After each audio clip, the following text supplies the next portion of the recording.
Eco Network in India. We have Alice Sharp, who's the director of Invisible Dust in the UK. We have Pilin Kobol, who's the founder and manager of She Equity, and she's based in Zurich. She's from Rwanda. And we have David Jensen, who heads digitalization for the UN Environmental Program. So it's a real pleasure. His exact title is coordinator of the UNEP Digital Transformation Task Force. And Dirk and David are both co-champions of the Coalition for Digital Environmental Sustainability, which I'm really lucky to also be part of.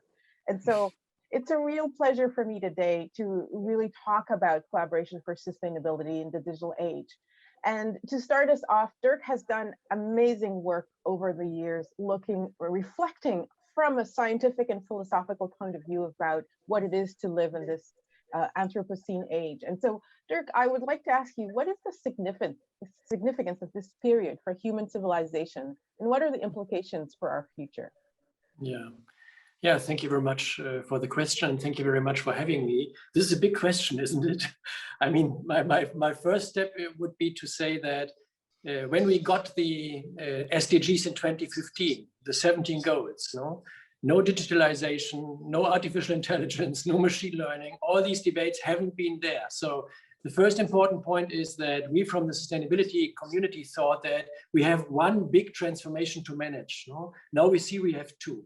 So the second one is the digital transformation. It is about artificial intelligence, it is about machine learning. And from my perspective, the important thing is that these are not only instruments to solve something. These are basic and major drivers of global change themselves.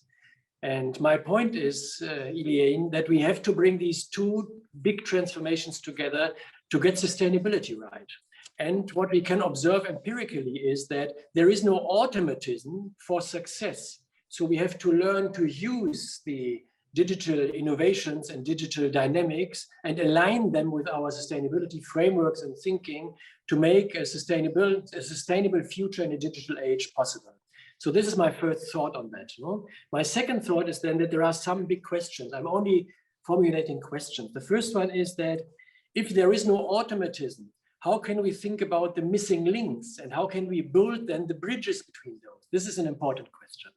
The second question is how can we imagine a sustainable digital age? What do we need to look at? And the third question is, I'm sure that in 10 years from now, maybe even earlier, we will also have a new sustainability paradigm because the digital age is different from the industrial age from which we are coming. So we will also align and formulate further and develop further our sustainability thinking. So it's not that the digital world also only needs to adapt our sustainability thinking. We also need to develop our thinking further. And then the last element and the last big question is which kind, and we think a lot about this in our global coalition for sustainability in the digital age, which actor constellations do we need? Which governance constellations do we need? How can we build frameworks for driving these incredible, powerful tools towards sustainability? And my last step then, Elaine, I think I have still 2 minutes or so.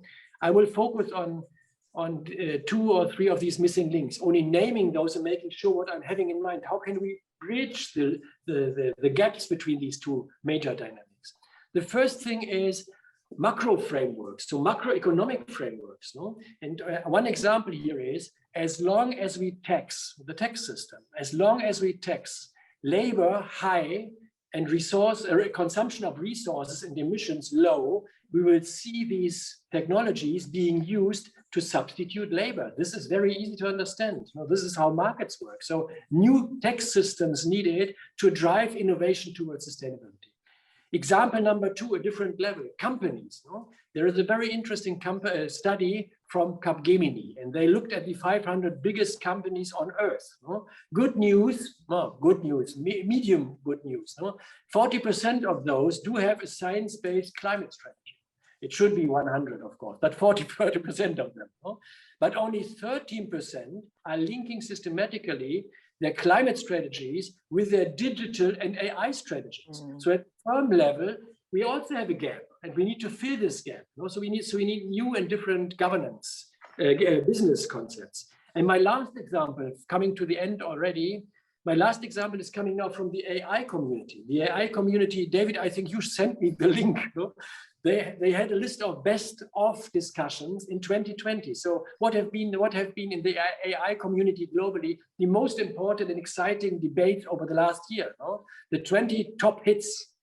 And if you look at this list, you do not find any, I'm repeating, any, no, with a link to sustainability challenges. So we are still living in two different worlds. No? And when I'm saying that we need to build a joint community of AI and digital people and researchers and policymakers and business people and the sustainability crowd, no, this is exactly what I mean. Until this point, we have two narrowly linked communities which we need to bring together rapidly to have any chance to build a sustainable digital age. So far, thank you. Thank you, Dirk, for being so concise with your 5 minutes. That was really amazing. So I'd like to pass on to you, Shannon. What do you see is important to create a new generation of scientists without borders who think and act across sectors and disciplines? And this is great, following Dirk's idea that what are we taxing and what are we valuing in society? Absolutely. And Dirk really alluded to this. And actually, I'd like to start by saying there's no better example of this need than this pandemic that we're currently faced with, right? This COVID-19 pandemic. And actually, as Dirk alluded to, nearly all of our sustainability and our digitalization issues are actually STEM issues at their core, STEMM. But while they're STEM issues, actually tackling them requires us to actually work not only with STEM, but also with industry and politics and economics and human rights, you name it, right? And scientists like myself are not equipped to do this. So what we actually need are a cadre of individuals who are trained as scientists, but are able to reach across the aisle and discuss the science, the technology, et cetera, with politicians, business leaders, lawyers, farmers, anyone they need to try to tackle these problems. And only then can these other sectors truly and properly utilize the STEM to tackle these problems. So at our network, we are really trying to address this through something called the Ambassadors Program. And by listening to thousands of individuals across India over the past year, we've identified 3 of the most talked about issues in sustainability facing India today, which is health and hygiene, regenerative agriculture, and ecosystem sustainability.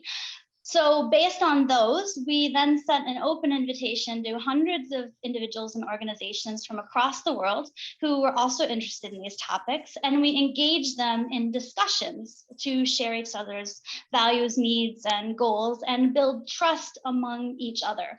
And through this effort, these different individuals then identified a common problem they wanted to work on together. And these problems are currently being tackled through research projects that are led by these science ambassadors. And we call them science ambassadors because they're actually early stage scientists whom we're training in social networking, communication, and behavioral change strategies, who are then actually working directly with each organization in their offices, in their communities, in their labs, wherever they may be, to understand the problem from each of their perspectives and synthesize the knowledge and generate a mutual understanding the way an ambassador would. During this time, we're also creating a lot of opportunities for these sectors to interact and share information through problem-solving workshops and science summits and all sorts of public engagement efforts. And, you know, we've already seen this process actually working. During our sessions, we've seen NGOs who've been interested in agriculture start collaborating with farmers co-ops whom they've never interacted with before to really work on the ground. And we've seen community-based organizations interacting with international foundations to initiate circular sanitation in their communities. And we've even seen conservation-focused organizations start opening up to industry, which honestly, you know, being an ecologist was like kind of unheard of before. So this is really what trust and having a common purpose brings. And I really, really believe, and we at the Echo Network really believe that these types of interactions are what is essential to really start addressing these problems, not only in India, but really everywhere. So thank you so much for this, and thanks for allowing us to be here. Thank you, Shannon. I really liked what you said around aligning values, needs, and goals so that people can identify problems together to solve. And just, you know, for the participants, can you give us a sense of the size of the eco network? So currently, we're just getting started. We're only a little over a year old. We're about 800 members strong, crossing 18 countries, and we're open to anyone who's interested in doing something. And you know, our motto is, if we can get it done in India, we can get it done anywhere in the world. So, so that's our philosophy. Thank you very much, Shannon. So we'll go on to you, Alice. So Alice, it's a real pleasure to have you here and have the art perspective inform the work. And I think it follows well in terms of what Shannon was saying is what do we need to bring people together and have them vision together. So what do you see as the importance of facilitating a dialogue between leading visual artists, creative technologists, and scientists? Thank you very much, Eliane, and thanks very much for inviting me to this session. I wanted to start off with a question which I know you're going to ask everybody afterwards, because it was very, it hit me as a very important question for us in looking at this session, which is how can unconventional collaborations build the trust needed to establish meaningful and effective relationships at the sustainability and digitalization nexus? So how do we rebuild both meaning and trust? And I was very hit by your question, and for us in Invisible Dust, this is exactly what we do. So in Invisible Dust, we bring artists and scientists and technologists who people might see as quite separate.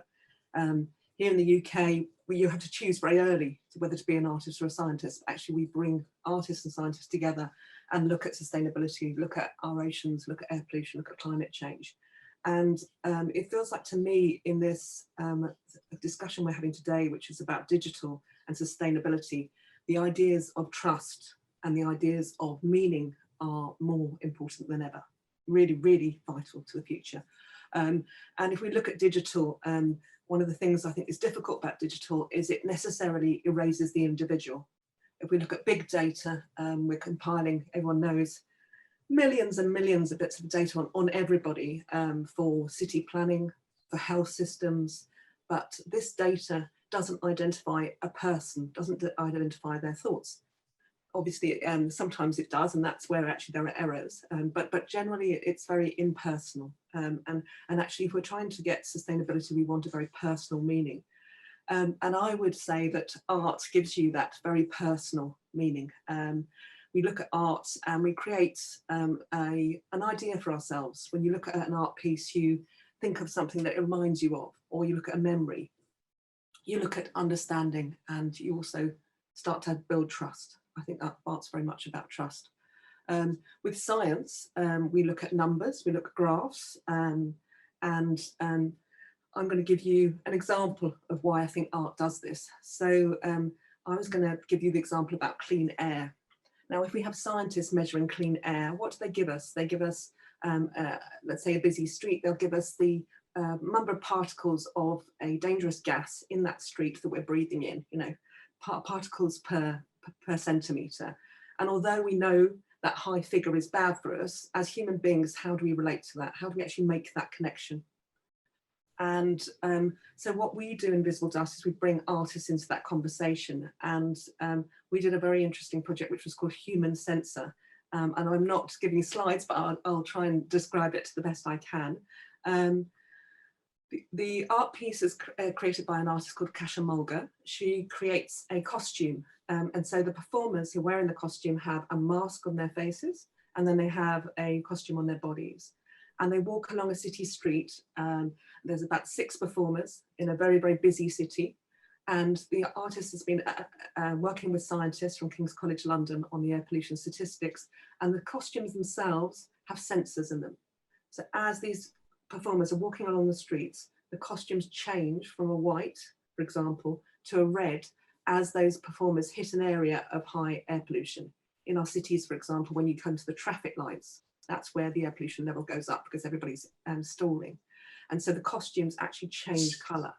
Now, in terms of those viewers who are walking along the streets when this performance happens, they suddenly get this sense of the air pollution affecting their bodies, of something very important and visual, but also something very beautiful. They're very beautiful costumes. And I think when people see something like that, they get that very important emotional reaction, which is what we want in sustainability. We want people to want to change. We want people to do the right things by, for example, our dirty air. And it's those emotional reactions which I think are so important. So the other thing I wanted to just finish off with was just to say that art is also engaging very, very clearly from the example I've just given you with digital. So in these costumes, the artist used Raspberry Pi, she used sensors, and a lot of artists are working now with very interesting ways of using that new technology. And again, this also gives us a new tool to creating that meaning and creating that trust. Thank you very much. Thank you, Alice. I could see the artist just moving down the street, and I almost wish we had time just for a little video clip to see what that looked like. It really reminds me of a session that David Jensen had held around the importance of behavioral nudging, and I love this idea of we need to make sustainability personal to really engage the collective and create a mass movement. And so, in terms of creating mass movement, Pauline, so as an impact investor, you've reached over 13.5 million people from the companies you've invested in. So what have you learned in terms of gaps that exist within impact investment strategies for effective collaborations towards sustainable digital transformations? Yeah, so basically the gap are really at two levels. One is really around inclusivity and diversity. And what I mean by this is that we know that the digital solutions that we all want to adopt that are sustainable are actually created by entrepreneurs who are based in the communities and who understand how such solutions would address the challenges that we all need to see solved.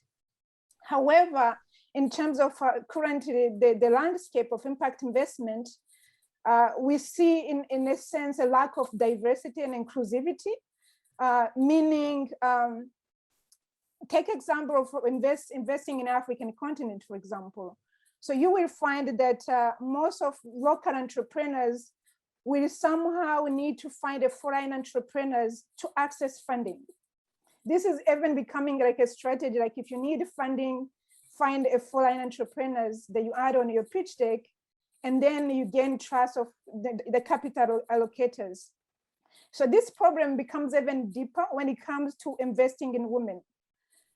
So we all know that women represent, half, of the population, and they raise the remaining, half of the people. However, they're still struggling to access, capital. So again, just some numbers. Like today in Africa, we're counting about 42 billion funding gap in Africa. That basically gender funding gap between female and male entrepreneurs. And in 2019, only 5% of a VC investment actually went to female founders. And this is very ironic because actually according to the recent McKinsey report, around 316 billion could be added to African GDP by 2025 if the gender gap is bridged. So clearly, there is a case to be made, like, one, like some of the numbers show, for example, that we invest, women reinvest 90% of their revenue to sectors that benefit their society, family, comparing it to only 40% for men.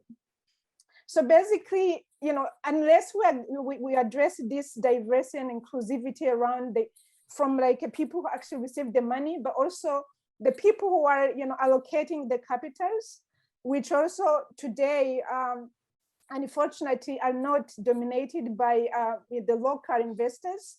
I give you an example. Like I launched Share Equity last year in May 2020, and to investors who invest in a fund, I'm the first-time fund manager. But I created Share Equity because I saw all those gaps, those statistics. I think there's no reason why we see 42 billion funding gap in the African continent, while actually, women are driving the business on the continent. So I set up Share Equity to address this gap, but unfortunately, more investors will see share equity founders as first-time fund managers, which means we probably gonna have to work harder to actually access the capital, which means unless we access the capital, we can't also invest in local solutions. So I think at the end of the day, we need to kind of shift the way we assess who want to receive the money, but also who are the capital allocators.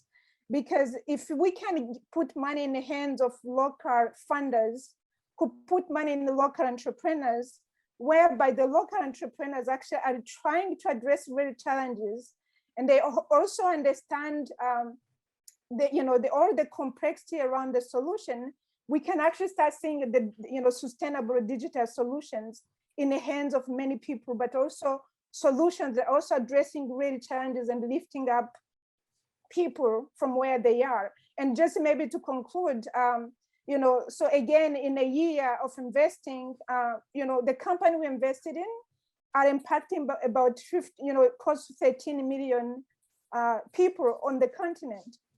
And they contribute to 16 SDGs, right? So which clearly, we can do whatever we want, we can talk however we want, but we need to really look at who have access to the money, which allows to create solutions that we can actually scale and solve all the issues we're trying to address. Thank you very much, Pauline. It was so fascinating, so powerful, this idea that there's a $42 billion gender gap investment. And if that was compensated for, that would increase by how many billions the GDP? Was it 125? No, 316 billion. 316 billion. So, Yeah. so really 316 billion, that is huge. And it really makes me want to become an investor. And I think all of us should be investing in women in Africa and Asia. And if we think about it today, Asia and Africa alone represent almost 80% of the world population. And these numbers will actually go up as we advance in the century. And so this is really critical because you've really addressed a major gap that we need to move forward. And so David, I was just thinking within this idea of how do we fill these gaps? What are the system level barriers to sustainability, and what prevents sustainability from scaling? And what is the role of digital technology in this space? Hi, thanks very much. This is such a great conversation. And I think this question of systems level barriers and accelerators is really an important one and very complementary to what's been said already. And this is something that I've been thinking about a lot with my colleague, Catherine Siporsina. We're in the process of writing a book about this, so I'm going to sort of outline a couple of our ideas. And I just wanted to make sure people are aware this is really joint thinking in this. So I think the starting point for this conversation is to really acknowledge two fundamental challenges. As other colleagues already mentioned, we have this 10-year time horizon to solve climate change, biodiversity loss, and pollution while achieving the SDGs. This all has to happen in less than 10 years. And that's an incredible scale and pace of change that we have to accelerate. So that's challenge number one. I think challenge number two is that many of the technical solutions to solve these problems, they actually already exist. The problem is they're not being adopted at speed and scale, right? At the speed and scale needed, nowhere close. And business as usual is not really working to accelerate sustainability, as Dirk and other colleagues mentioned. So the problem is not necessarily a technical one, it's really a human problem. And that's what system thinking is all about. So to really understand why this is the case, we need to sort of start unpacking the various systems that underpin human civilization. And we like to kind of think about this as a set of nested operating systems. And each operating system has a unique set of code, it has unique instructions, unique goals, different kinds of data, different information flows, and different feedback loops. And it's really important to understand each of these systems as we begin to think about these barriers. So in our book, we're identifying 5 core systems. We've got the human cognitive system, and this was talked about already, social systems, economic systems, technological systems, and governance systems. And with each of these, we can identify these barriers, or what we call bugs in the code, to really ask what factors are preventing sustainability from scaling. I think if you look at a systems view, we can also begin to ask the question, well, how do these systems interconnect? How does information about natural systems get incorporated? And ultimately, how do they create the incentives that drive specific behaviors? I think that's the most important thing, is looking at these core incentives. But of course, for me and for many, many colleagues, the question is, can digital technologies actually start to address some of these fundamental barriers at each system level, or some of these major bugs in the code of these systems? And I think the big answer is yes, absolutely. And that's why I'm so excited and enthusiastic to work on this. I believe digital technologies can help to solve some of these systemic barriers and really achieve, our goals in the next 10 years. I do think it's possible.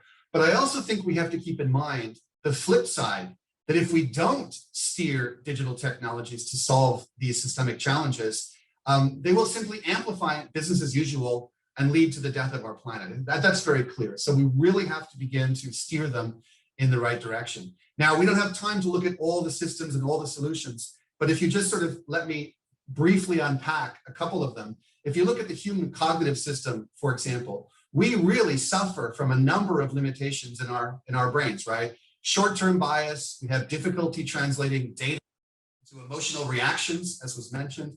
We tend to be very linear in our thinking. We struggle with uncertainty. We have a difficult time processing and optimizing more than 2 or 3 variables at a time. And we find it really impossible to really process or experience environmental change at a planetary scale, right? It's beyond our processor to comprehend.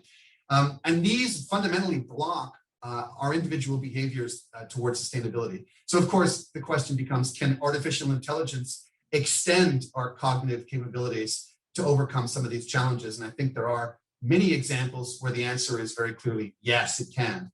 And if you start to unpack each of the other systems, if you look at the social system and ask, well, what are the social behaviors we'd like to be amplifying? And can social media amplify those? Again, yes, it can. If you look at the economic system, problem right now is that environmental costs and climate change costs are not being taken into account in our business models. And the question can be, can we actually begin to measure those with technology more systematically, embed those more systematically in business models and take them into account? And of course, the answer again is yes. In terms of technological systems, the big question, of course, how do we begin to embed and hard code environmental data, norms, and goals directly into the codes of the digital economy, right into the platforms, right into the algorithms, the filters, the digital economy. So those begin to amplify sustainable behaviors, products, and lifestyles. And we're seeing examples of that already. And of course, the final question goes back to governance systems, right? Our governance systems right now are sort of too slow to keep pace with technological change. So how do we digitalize our legal frameworks and our governance frameworks so they're more adaptive and more agile to the changing contexts? And we've seen governance systems starting to slowly adapt using digital technologies to do that.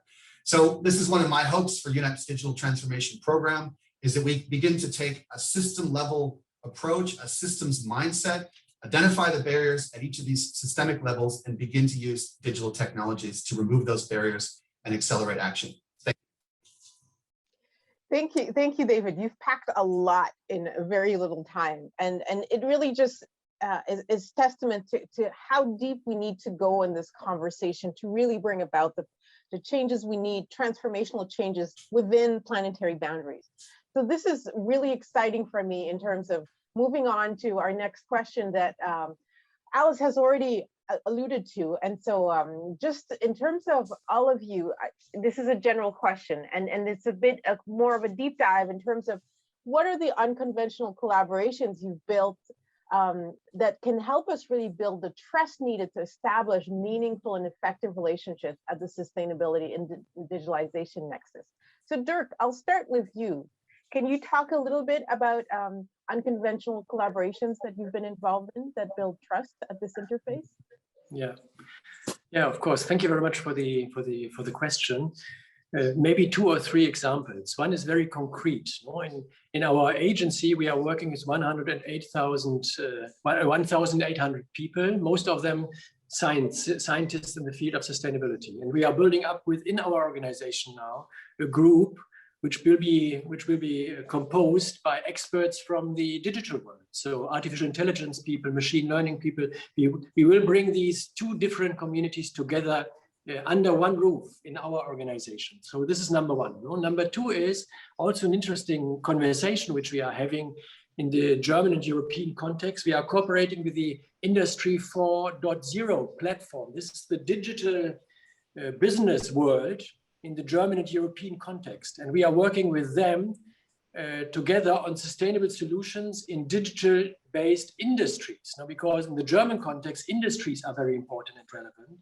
And together with them, we try to learn how we can bring together disruptive changes in the industries with the disruptions with which we need from a climate perspective, a biodiversity perspective, a circularity perspective. So this is a second example where we bring different types of people together. And my last example, if you allow me to have 60 more seconds, Elise, I like your trust-based approach. No? And I think that these technologies, there are many risks around, but one of the wonderful things is that, and here Eileen and David are partners, we build a global platform and a global network to drive digitalization towards sustainability, supporting the United Nations.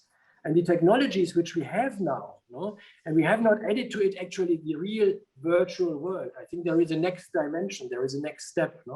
This helps us to build a culture of global cooperation. So these are three examples from my perspective, which are of high relevance.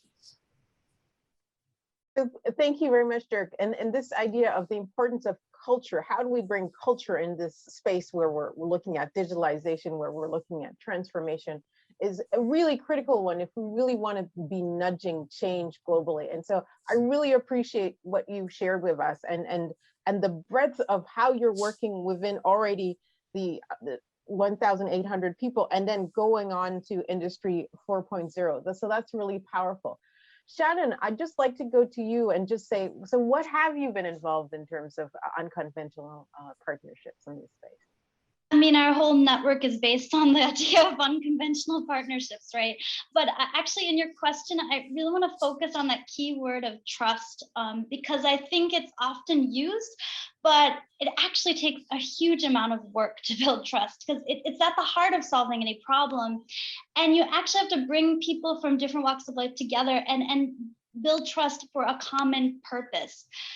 But you can't really just establish trust simply by bringing people together. You can't just put them in the same room and expect them to trust each other. You actually need to make sure that they have some sort of common ground from which to share experiences. And then you need to create opportunities for them to develop that shared understanding. And I mentioned in my previous question about, understanding each other's values and goals and needs. And then the individuals in the room can start to identify connections that they have with each other and commonalities.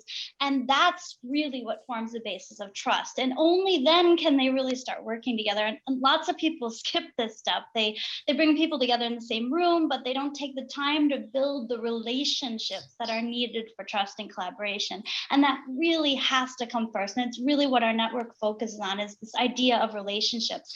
Because without developing that shared understanding, you can't really develop relationships that last and that are needed to solve these problems, which, while we say we have only 10 years to solve them, they can't be solved in a week, right? And they need this sort of lasting, fixed collaboration. So we really work a lot on building this trust.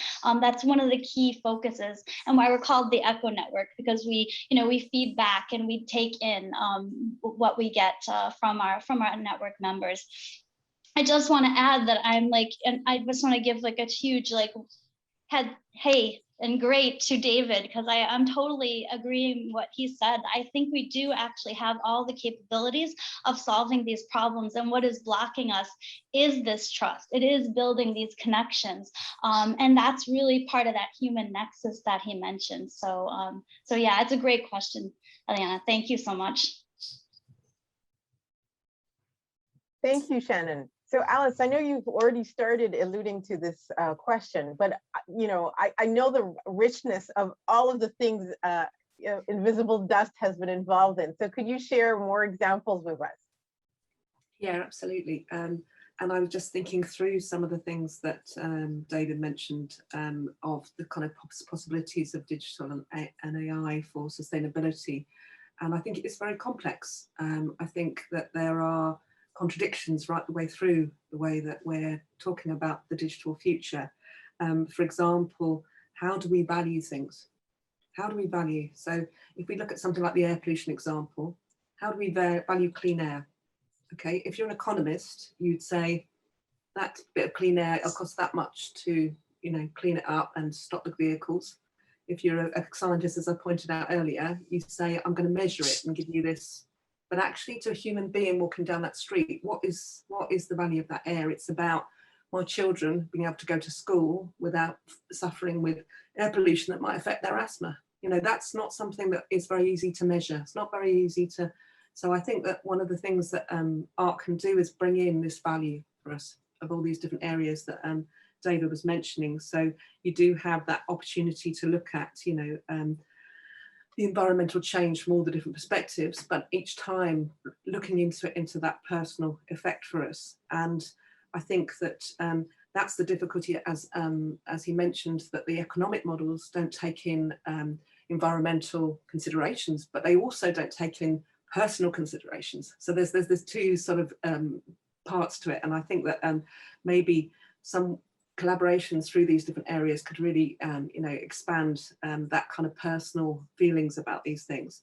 I also think that there's a really big issue that is here that we're you know, with the current circumstance, which is uncertainty, and it's a big change. And I think environmentalism, and I've been involved in Invisible Dust since 2009, and climate change always has brought uncertainty, but let's look at the last period. We have got more uncertainty in our world than ever before. And actually what we want to do as human beings is to kind of go forward in a positive way. And so the events that Aliane was part of is an ongoing program that we do. It's called Forecast. And we're actually looking at what ideas are shaping how you think about the planet's future. So it's not saying the planet is going to be X or the planet's going to be Y. It's actually saying what is shaping, what are the factors at the moment? A bit like Shannon was saying when she was mentioning the 3 areas that are pertinent for India. That's what's important for India at the moment, the hygiene, you know, the land. And I think that looking at what's shaping us and giving us opportunities to work across disciplines like we are in this discussion. And then I noticed, David, you've got a biology background. So there's kind of here, we've got artists and scientists, these sort of discussions where we have dialogues between people, very much, I think, looking at that problem of uncertainty. One thing that we put in our program, and we had a sort of talk about it, is that we can't assume that the future will be like the past.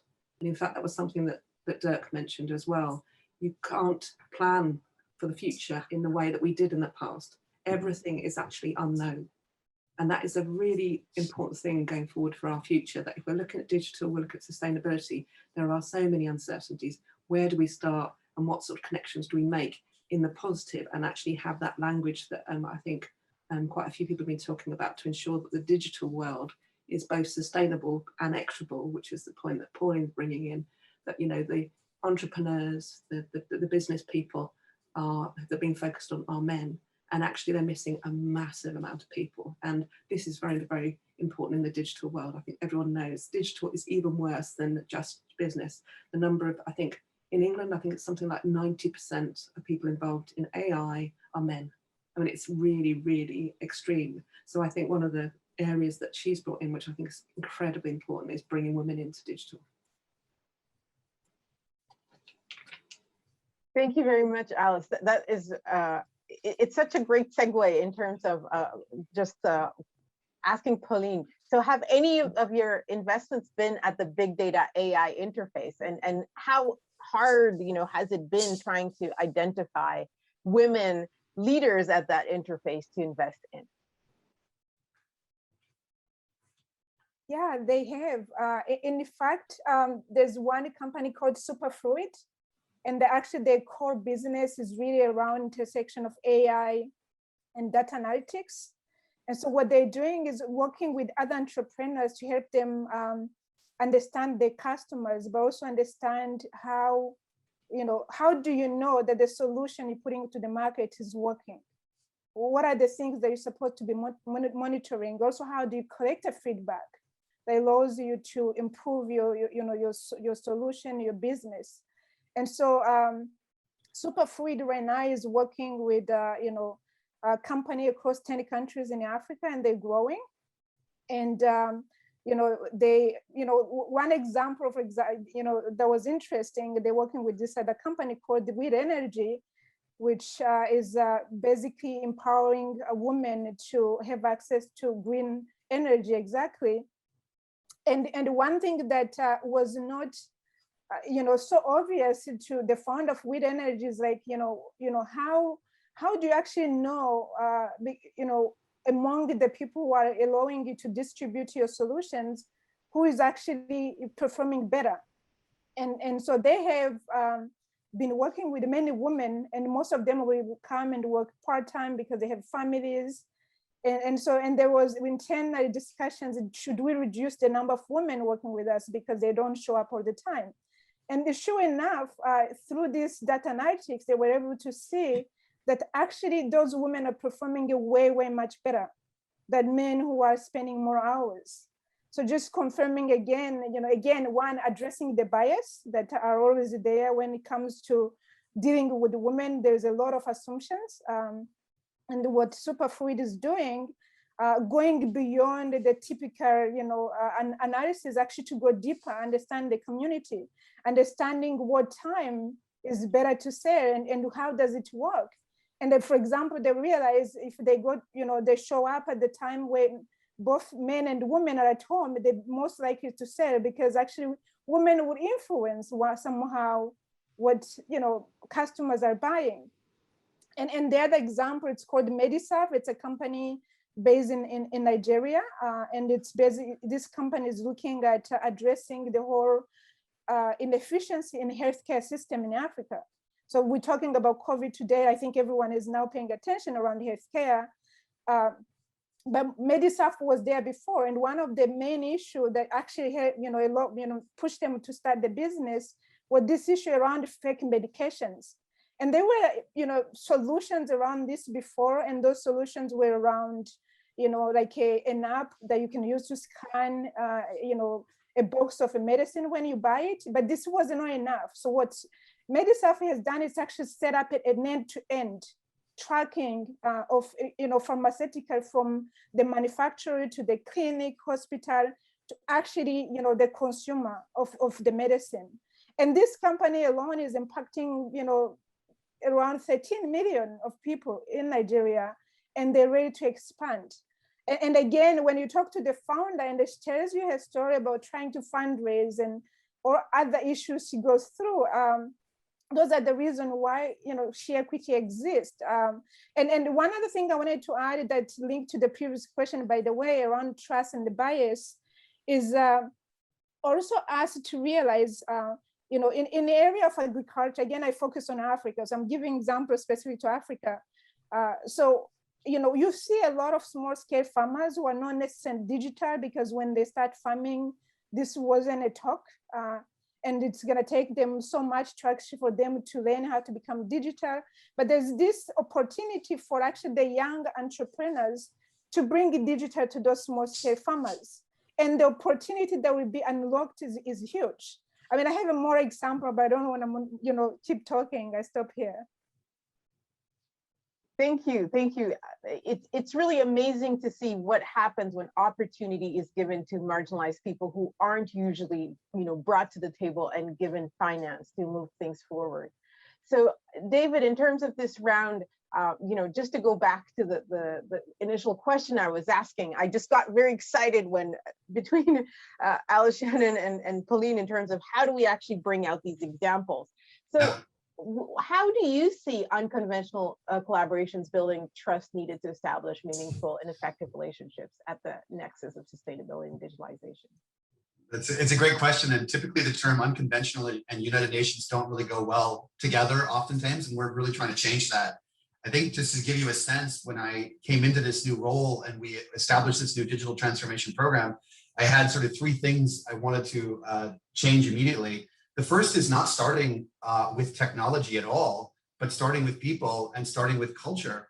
and really trying to establish the kind of mindset and culture we want to use inside, you know, the UN Environment Program. And part of that cultural directive, or whatever you want to call it, principle, is human-centered focus. It has to be around humans, not the technology. It's got to be about empowering humans to live more sustainable lives, to have, you know, more health and better living conditions. So technology is never first. It's always a means to the end, and human well-being is the end we're looking for, and that's got to be drilled into our new culture. I think the second part of the culture, and it's so ironic that it speaks so directly to this conversation, is all about collaboration and trust building, right? We have to collaborate using digital tools inside the organization, and we have to do it outside the organization. And digital tools are really a means to that kind of collaboration.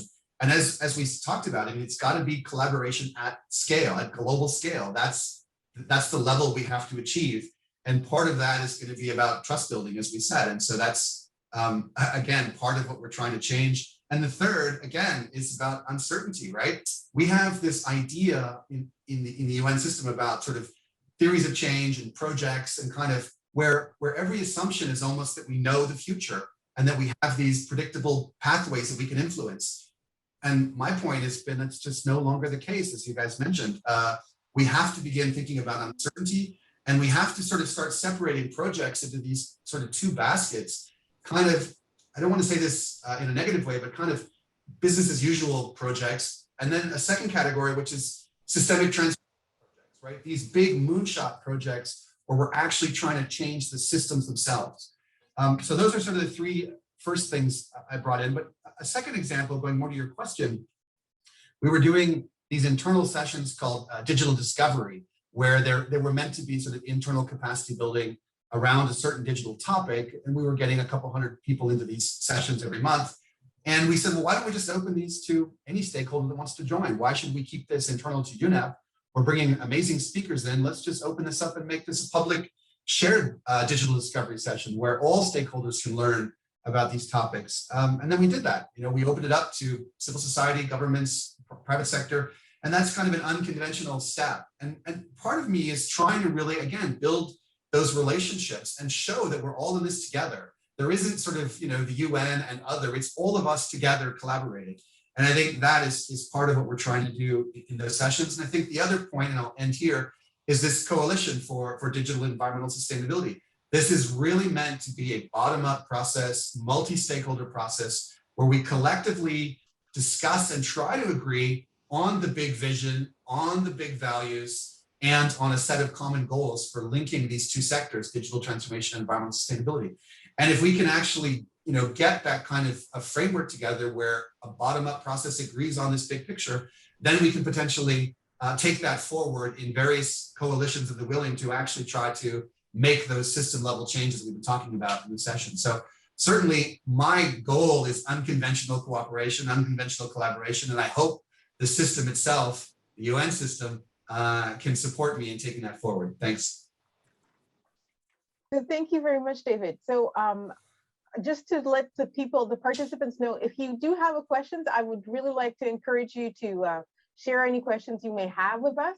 And in that perspective, I just wanted to know, Philip Osano, I know, Philip, you're here, and I just don't know if you have the capacity to just join us for a little bit on video, and just wanted to see if you could just give us any perspective from your side. So Philip, I don't know if it's possible to have Philip join us.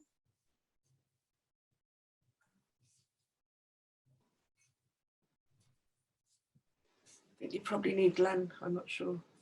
Okay. So maybe, yeah, I asked Glenn. So maybe Glenn, you can try and figure that out.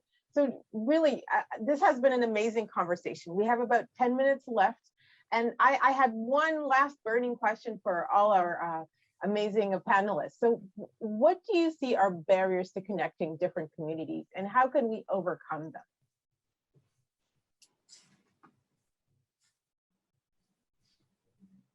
So I'll start, Dirk, yeah.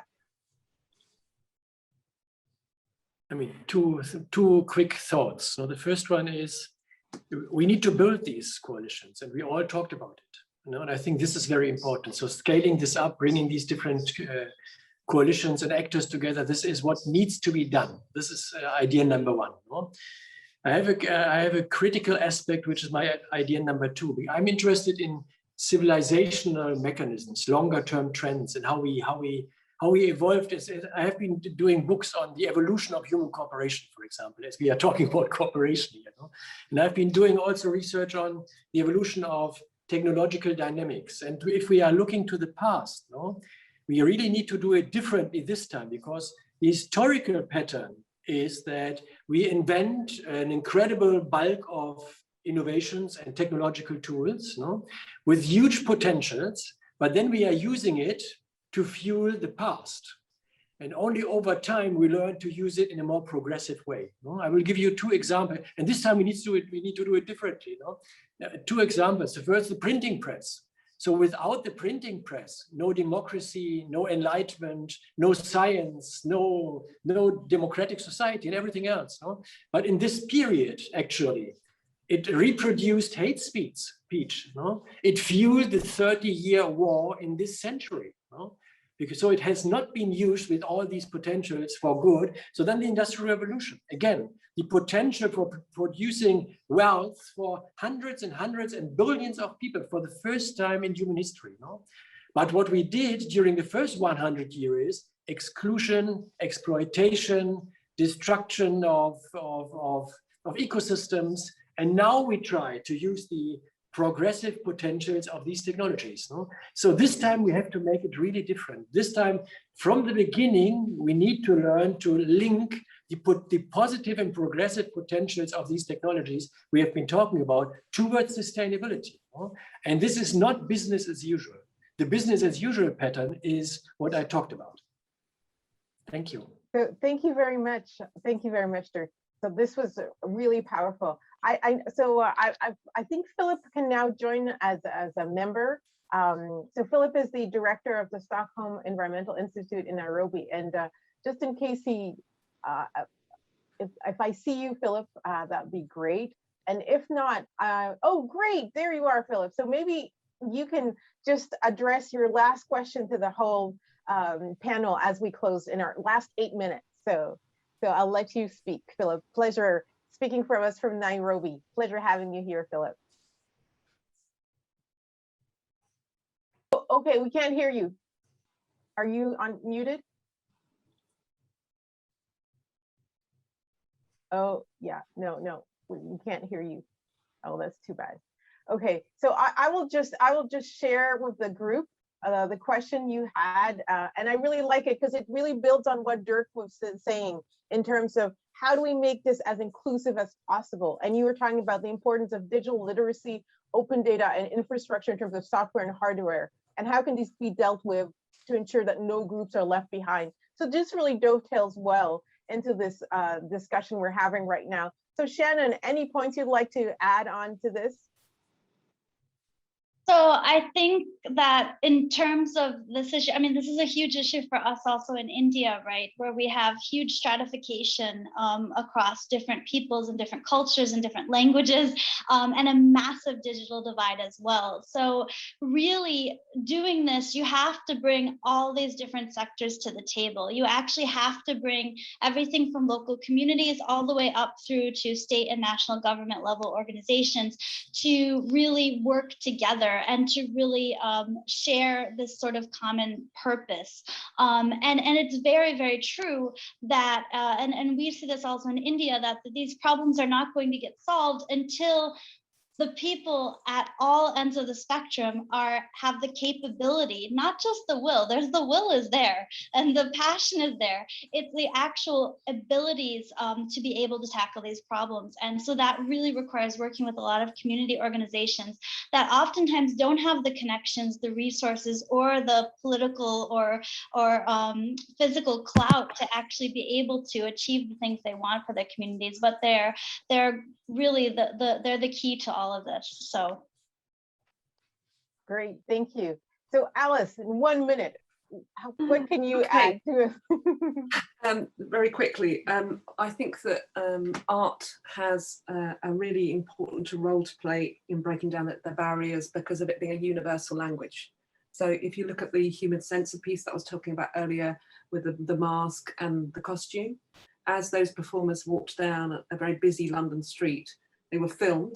The film then went around the world, you know, Nairobi, Beijing, across the world, and everybody understood that those costumes were changing color because the people were breathing in the dirty air. And the great thing with art is that it translates wherever you are in the world. So you don't have quite so many of the difficulties you do with a technical report or whatever. It actually has that translation right across and will break down the barriers. Thank you, Alice. So Pauline, really in this space of digital literacy and how ownership, a lot of the big data is held by private sector companies, how do you see public good coming in terms of making this more inclusive? I think I think it really goes back to, really, including local entrepreneurs and innovators, because as the example I shared show how, this is beyond just big data. It's actually data that unlocks opportunity for people. And of course, including women, it's so important. We cannot advance any agenda if actually women are not part of designing the solutions and shaping the solutions, also making sure that those solutions are adopted, because they are actually ignored but still involving all a sphere of communities. I think we've got to go beyond when we talk about public-private partnership, where we're looking at the big businesses. We need to be actually looking at also those small businesses. Again, those upcoming entrepreneurs, because those are the ones who are actually coming up with those solutions. So if they're part of the conversation about the big vision, what we're trying to solve, they will create solutions that actually will achieve most of the the objective we have. The example I shared showed how entrepreneurs are achieving SDGs, but you never hear that most of the time. You usually tend to hear SDGs associated with NGOs, but this is not the case. In terms of amplifying and the bigger reach, those are entrepreneurs who are making it happen. So I know, David, you were already excited in terms of contributing to this question, and I just want you to have what may be the last word in terms of what are the barriers to connecting different communities and how we can overcome them. Yeah, thanks. This is an awesome question. Again, I think the first is a measurement, and this sounds very technological, but we have a measurement barrier in terms of, do we agree on how to measure some of these major changes in our natural systems and in the climate system. So we fundamentally have to agree on the units of measure, the methodologies for measuring, the ways of keeping that data interoperable and aggregating it to a global scale.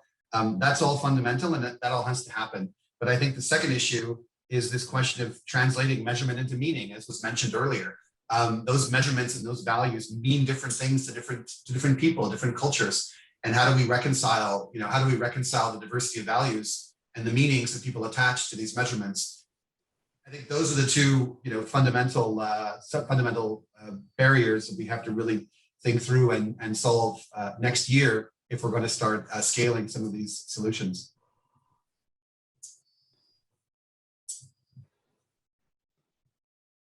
Thank you very much, David. I'm trying to just leave a note on codes for all our participants, so that if they want to join the conversation, that they can continue on Spark Blue in terms of engaging with the Coalition for Environmental Digital Sustainability. So our time is up.